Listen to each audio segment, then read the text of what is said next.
People don't know what the hell a Nike is. What's a Converse? NBA All-Star shoe. Hey, it's Hunter with Hunter Bolding Video, and we're here to review Air, the new movie about how Nike signed Michael Jordan in 1984. And to just start off really quickly, it is not your normal sports movie. It's not your typical sports movie in many ways, including some of the ways that they portray the characters, some of the ways that the story structure works, and just sort of how they portray Michael Jordan in it. So without further ado, let's get to the review. So if you're going in to see Air and you want to see Michael Jordan, we're going to start off right off the top. You don't actually see Michael Jordan in the movie. That's not a spoiler. It's just you see him from the back. You don't really hear his voice. You hear his voice like once in the movie, and I don't know if it was actually recorded by Michael Jordan or somebody else.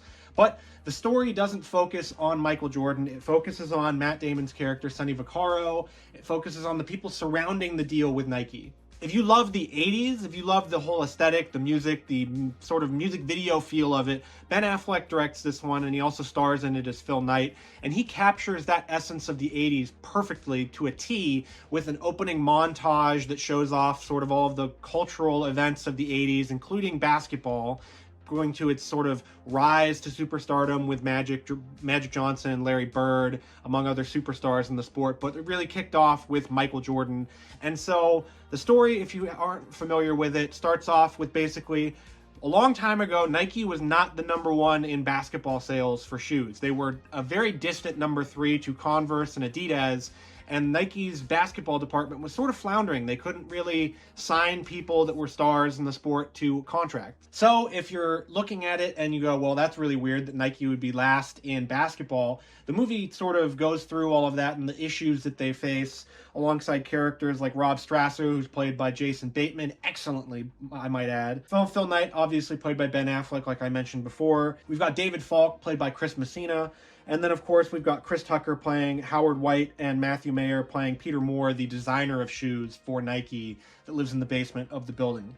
So the 80s are on display in Air, and it's not just that. It's not just a love letter to the pop culture of the 80s, to basketball. It's not your average sports movie as well. Normally you'd think, oh, this would be all about Michael Jordan and all of that. He's not really the centerpiece of this. He's just sort of the idea in the background that they're chasing after, this sort of idea of a person instead of the actual person. So they want to tap into the greatness that Sonny Vaccaro thinks is coming for Michael Jordan, that Michael Jordan's mother, played by Viola Davis, thinks is coming for the guy. And so it's awesome in that way, where it sort of focuses on the little guy. You get more about the people surrounding the deal than just the actual deal itself. It has an excellent script by Alex Convery, who, based on his IMDb page, this is his first script he's sold. And then, of course, there were contributions by Matt Damon and Ben Affleck, among others. The soundtrack and the score, I know this is an overused sort of criticism phrase or whatever, that the soundtrack and the score end up being like a character by itself. But here, they pick such great songs from the 80s, and not the ones you would think. You know, you don't hear Kickstart My Heart by Motley Crue. You don't hear Back in Black by AC/DC. The really sort of traditional, overused, cliche ones. You get a lot of other deeper cuts from the 80s, like Big Country by In a Big Country by Big Country, and one of my favorite songs ever, by the way. And some others, you get Legs by ZZ Top. So you get some songs that are not used as much in movies like this, that really add to the overall feel of the film. And then, of course, the score itself is a bit of a synth-wavy, sort of synth-heavy, sort of keyboards, not a lot of guitars or anything else. There's not a lot of string instruments, but it really makes you feel throughout the movie, and it's really pounding, and it's awesome to hear. Generally, when you're going to go see a movie like this, it might be something that's like, oh, cool, it's a biopic about sports figures, whatever. They're going to make Phil Knight look like a genius and a white knight coming in to save the day for the Nike department. They don't actually do that in this film, and it's really refreshing to see that they look at the faults for Nike. They look at some of the things that might get covered up if Nike was doing this by themselves, about like factories in Taiwan and South Korea and stuff like that, and business practices where they're trying to just screw over athletes to get their likeness and the rights to print their shoes, basically.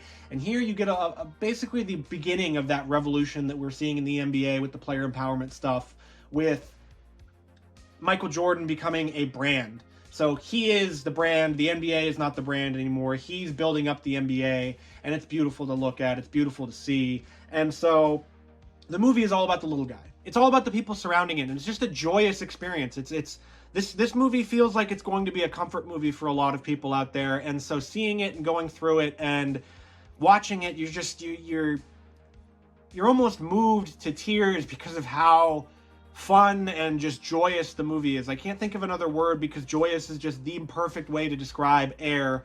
And so it does gloss over some of the stuff that happened after the fact, where Sonny Vaccaro and Phil Knight actually butt heads enough to where Sonny leaves Nike and becomes a competitor to them. But in the interview that Ben Affleck and Matt Damon did, they talked about how everyone described this as the best times of their life, and it feels like that movie, but it also gets towards the human aspect. These aren't perfect characters. They have edges. They're imperfect, and it's so great to see on screen.